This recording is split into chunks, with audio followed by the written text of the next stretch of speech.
जम्मू कश्मीर और हरियाणा रियासतों के असेंबली इंतखाबात के लिए पोलिंग ख़त्म हो गई है। जम्मू कश्मीर में 3 मरहलों में पोलिंग हुई, जबकि हरियाणा में आज एक मरहले में पोलिंग ख़त्म हुई।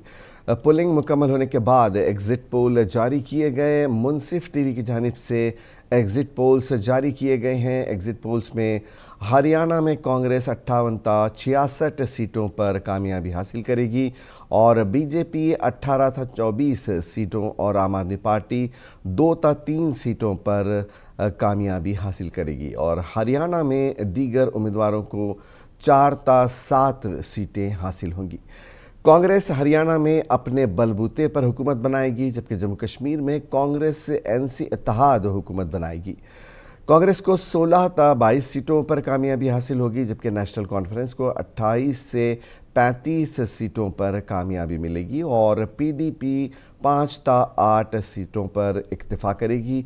बीजेपी को 15-20 सीटें हासिल होंगी और जम्मू कश्मीर में दीगर उम्मीदवारों को 8-15 सीटें मिलने की उम्मीद है। हरियाणा और जम्मू कश्मीर के असेंबली इंतखाबात के वोटों की गिनती 8 अक्टूबर को होगी।